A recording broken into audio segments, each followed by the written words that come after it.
Hello, कैसे हैं आप सब। Good morning. आई होप आप सब बहुत अच्छे होंगे। मैं हूं सेजल और मैं अपनी एसएससी सीजीएल 2026 की तैयारी स्टार्ट कर चुकी हूं और मैं अपनी एसएससी जर्नी आप सबके साथ शेयर करती हूं। तो मेरी दिन की शुरुआत हो गई थी आज सुबह 4:30 बजे और उठने के बाद मैंने गर्म पानी पिया और फिर अपने पढ़ाई के लिए अपना टाइमर ऑन कर दिया। तो मैं यहाँ करने लग गई थी आज इकोनॉमिक्स का रिवीजन मैं कर रही थी क्योंकि जो अभी नया वेंडर आया है वो ज़्यादा क्वेश्चन इकोनॉमिक्स से पूछ रहा है और इकोनॉमिक में भी जो एक उसका फेवरेट टॉपिक है वो है फिजिकल पॉलिसी।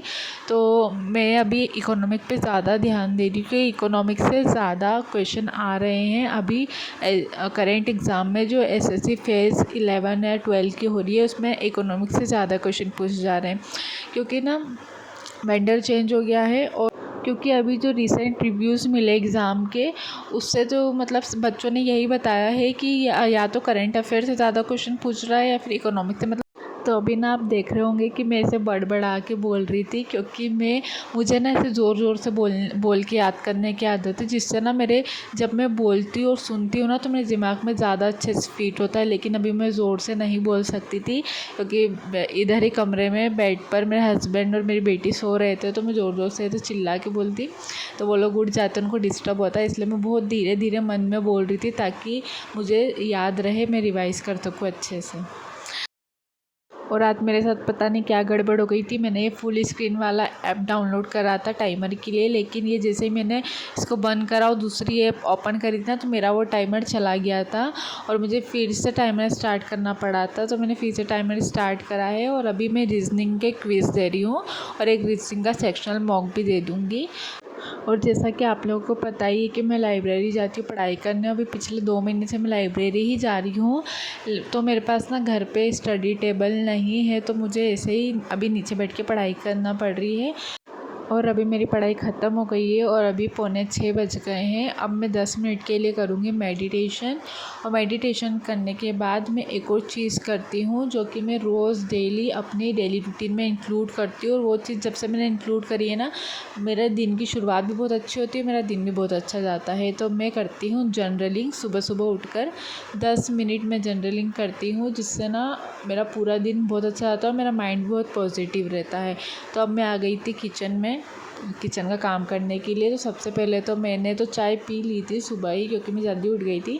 तो मैंने मेरे ससुर जी के लिए चाय बनाई थी।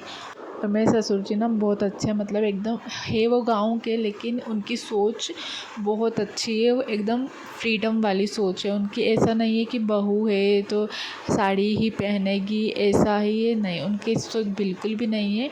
और बिल्कुल वो मतलब मेरे पढ़ने पे बिल्कुल पाबंदी नहीं लगाते हैं क्योंकि उनका ये है कि तुमको जो करना है वो करो, अपने पैरों पर खड़े हो। तो मुझे उनकी सोच ना बहुत अच्छी लगती है। और ना जब आपके आसपास आपको इतने लोग सपोर्ट करने वाले होते हैं ना, तो आप मतलब और ज़्यादा मेहनत करते हैं क्योंकि उनकी उम्मीदें आपसे जुड़ जाती है। मेरे पति भी मुझे बहुत सपोर्ट करते हैं, वो चाहते हैं कि मैं कुछ करूँ, अपनी लाइफ में आगे बढ़ूँ। और मेरे ससुर जी भी सेम ऐसा ही चाहते हैं कि मैं कोई अच्छी जॉब लूँ ताकि उनका भी नाम ऊँचा हो। तो वो सोचते हैं कि जब हमारी बहू कुछ करेगी, कुछ बनेगी, तो समाज में उनका भी नाम ऊँचा होगा। और मुझे इस बात से मैं बहुत ज़्यादा एग्री करती हूँ और मुझे उनकी ये सोचना बहुत इंस्पायर करती है पढ़ाई करने के लिए और बहुत मोटिवेशन देती है। और इस बात में ना मैं अपने आप को बहुत लक्की मानती हूँ कि मुझे इतने अच्छे ससुराल वाले मिले हैं। एंड मेरे खुद के घर वाले भी मुझे बहुत सपोर्ट करते हैं। मतलब मैं लाइब्रेरी जाती हूँ तो दिन भर मेरी बेटी को मेरी मम्मी संभालती है और वो मतलब बहुत, मेरे घर वाले, मेरी मम्मी भी बहुत खुश होती है कि मैं अपने सपनों को पाने के लिए मेहनत करती हूँ। मेरी शादी हो गई है फिर भी मैंने एक उम्मीद नहीं छोड़ी है पढ़ने की और मैं अपने सपने को, अपने पैरों पे खड़े होने के लिए मैं मेहनत कर रही हूँ। इसलिए वो लोग भी मेरा सपोर्ट करते हैं और जहाँ तक हो सकता है वो मेरी बेटी को बहुत संभालते हैं। यानी कि उसको स्कूल भेजना है तो मेरी मम्मी बहुत खुशी खुशी उसको तैयार करके स्कूल भेज देती है। सुबह उनके पास सुला भी लेती क्योंकि वो मेरी बेटी ना इकलौती, अभी बहुत छोटी है और इकलौती है मेरे मतलब मायके में। सब लोग उससे बहुत लाड़ करते हैं, बहुत प्यार करते हैं। तो वो लोग चाहते हैं कि वो उनके पास ही रहे और वो बहुत लाड़ करते हैं उसको। मुझे भी देख के ना बहुत अच्छा लगता है। तो मेरी बेटी ना और ज़्यादा वो बहुत अटैच्ड भी है मेरी मम्मी से। मेरी मम्मी को ऐसा लगता है कि वो उनकी ही बेटी है, वो उनके पास ज़्यादा रहती है। तो मुझे थोड़ा सा बेनिफिट मिलता है, क्योंकि मैं मेरी पढ़ाई पे ज़्यादा ध्यान दे पाती हूँ। और मेरी मम्मी भी यही बोलती है कि हमको हमारे पैरों पे खड़ा होना बहुत ज़रूरी है, क्योंकि वो चाहती है कि उन्होंने जो जीवन निकाला है वो तकलीफ़ हम ना उठाए। आगे कुछ भी हो सकता है हमारे जीवन में, तो उसके लिए हमको हमेशा तैयार रहना चाहिए। हम हमारे पैरों पे खड़े रहेंगे ना, तो हमारे मतलब फाइनेंशियल इंडिपेंडेंट रहेंगे, तो कैसी भी परिस्थिति आ जाए हम अपने आप को संभाल सकते हैं, हम उस चीज़ का सामना कर सकते हैं और अपने पति को, अपने माँ बाप को सपोर्ट कर सकते हैं। जब हमारे हाथ में पैसा होता है, हम फाइनेंशियली कैपेबल रहते हैं मदद करने के लिए, तो हम ज़रा सा भी नहीं हिचकिचाते हैं और हम अपने पति की, अपने माँ बाप की मदद कर पाते हैं। तो ये ना बहुत प्लस पॉइंट होता है एक लड़की का इंडिपेंडेंट होने का, कि वो किसी भी हाल में अपने पेरेंट्स को सपोर्ट कर पाती है। और जब आप बिल्कुल ससुराल पे डिपेंडेंट रहते हैं ना, अपने पति के पैसों पे डिपेंडेंट रहते हैं, तो आपको 10 बार सोचना पड़ता है कि मैं अपने माँ बाप की कैसे मदद करूं जब उनको हमारी ज़रूरत रहती है। क्योंकि अब आपके पति पैसा कमाते हैं, आप तो नहीं कमा रही ना, तो आपको उनसे पूछना पड़ेगा और आप उनसे पूछने में 10 बार हिचकिचाएंगे, क्योंकि आप अपने माँ बाप की मदद करना चाहती हैं।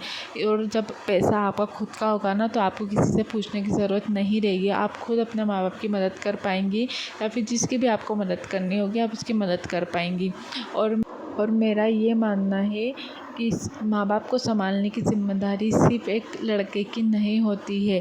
अगर आपके माँ बाप ने आपको पढ़ाया लिखाया, पाला पोसा, इतना बड़ा करा है, तो आपकी भी उनके प्रति कुछ ज़िम्मेदारियाँ बनती है। आप ससुराल जाके अपने माँ बाप को नहीं भूल सकती है कि आप ये नहीं सोच सकती है कि मेरा भाई ही संभालेगा। नहीं, क्यों? अगर उन्होंने आपको भी बड़ा किया, आपके भाई को भी बड़ा किया है, तो आपकी भी उतनी ज़िम्मेदारी बनती है उनको संभालने की, उनकी ज़िम्मेदारी उठाने की, जितनी आपके भाई की बनती है।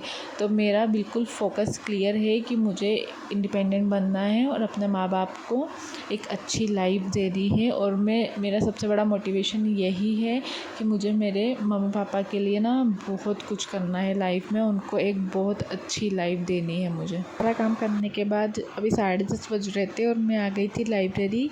और लाइब्रेरी आने के बाद ना मैंने फिर से अपना टाइमर स्टार्ट करा था, क्योंकि जो मैंने ऐप में करा था वो बिग स्क्रीन वाले में वो तो वापस चले गया था। तो मैंने सोचा इसमें ही कर लेते हैं, तो मैंने वापस अपने जो क्लॉक वाले में रहता है उसमें चालू कर दिया था मैंने। और अभी मैं ना बायोलॉजी का एक लेक्चर ले रही थी सर से, और बायोलॉजी मेरे सिर के ऊपर से जा रही थी पूरी, मुझे कुछ भी समझ में नहीं आ रहा था। एक तो उसके नाम ही इतने अजीब अजीब होते हैं सारे, तो मुझे बायोलॉजी में ना कुछ भी समझ में नहीं आया था। फिर भी मैं बहुत कोशिश कर रही थी कि मैं समझूं, एक एक वर्ड्स को मैं बहुत अच्छे से पढ़ रही थी, देख रही थी, ताकि मुझे थोड़ा थोड़ा कुछ तो समझ में आए कम से कम।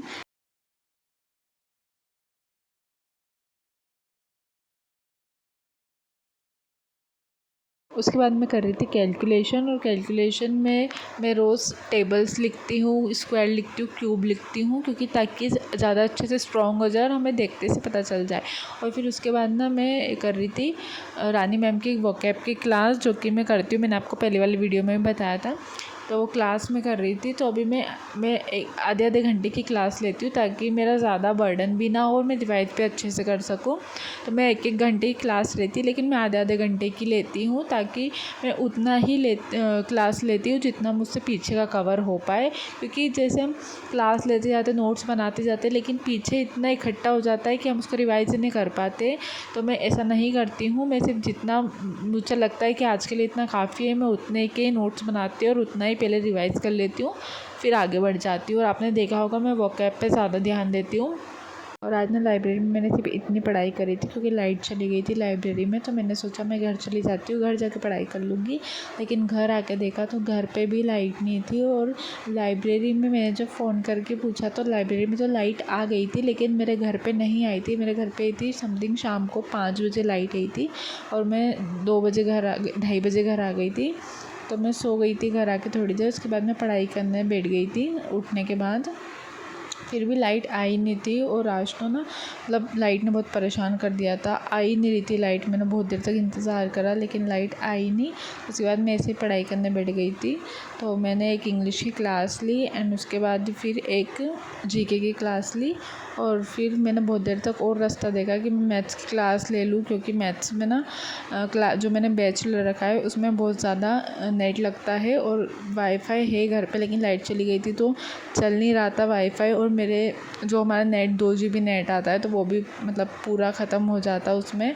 मैं शाम को कुछ भी काम नहीं कर पाती, वीडियो एडिटिंग वगैरह। इसलिए मैंने मेरा नेट बचा के रखा था, मैंने क्लास नहीं ली थी। तो शाम को ना 5:30 6 बजे लाइट आई थी।